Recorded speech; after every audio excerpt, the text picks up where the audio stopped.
अपने पतों के हाथ का खाना खा के पसंद कैले बानी। अरे दुनिया में और सब कर पतो खाना बनावे नी, लेकिन सब ऐसा ही ना ड्रामा फैलावला।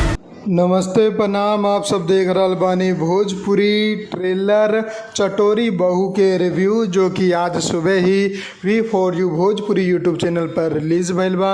जोना में समृद्धि सिन्हा, किरण यादव जैसन कलाकार मुख्य रूप में बाड़े और निर्देशक बाड़े इम्तियाज शेख बंटी जी। संपूर्ण पारिवारिक तरीका से एगो फैमिली ड्रामा फिल्म ई बना के पेश कल गइल बा।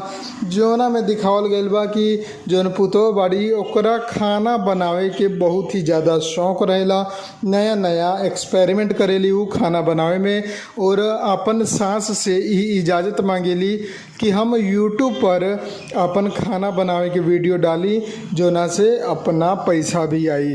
ते सास त ना मानेली, लेकिन जौन बेटा होला उ समझावेला अपन महतारी के कि ये से पैसा आई, महीना डेढ़ महीना में बहुत ही अच्छा लाखों कमाएम और लगावेला कुछो नहीं के। लेकिन सास एक बार मान त जाली, लेकिन जब घर के सामान सब वो वीडियो बनावे में इस्तेमाल होखेला, जैसे कि नून मरचा मसाला सब्जी वगैरह सब चीज़ इस्तेमाल होला, तब सास भड़क जाली और ये सब वीडियो बनावेला मना कर देवेली। कैसे कि बेटा इहो कह देवेला कि पेमेंट में हर महीने ना आवेला, कबो कबो कुछ महीना भी लग जाला और कबो कबो एक दो साल भी लग जाला।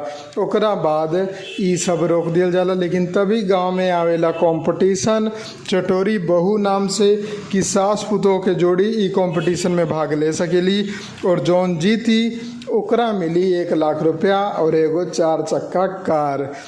ई कंपटीशन में फिर से बहू अपन सास के ले जावे खातिर तैयारी करेली, और कंपटीशन होला, ओकरा बीच भी बहुत सारा मतभेद होला, लेकिन सब कुछ होला के बावजूद भी कंपटीशन में दोनों गोरा हिस्सा लेवेले, कंपटीशन में भी लड़ाई कर लेवेले यहाँ तक कि। और ये स्टोरी आप लोगन के फिल्म में देखे के मिली कि सास बहू जीतली कि ना जीतली, और का बहस भइल, कहाँ सुनी भइल, सारा चीज़ आप लोगन के ट्रेलर में और फिल्म में देखे के मिली। ट्रेलर आ चुकल बा, फिल्म बहुत जल्द आप सबके बीच में आ जाई। अगर रिव्यू पसंद आयल बा तो वीडियो को लाइक करके शेयर कर दी। हम मिलम आप लोगन के एगो नया वीडियो में। जय हिंद, जय भोजपुरी, प्रणाम।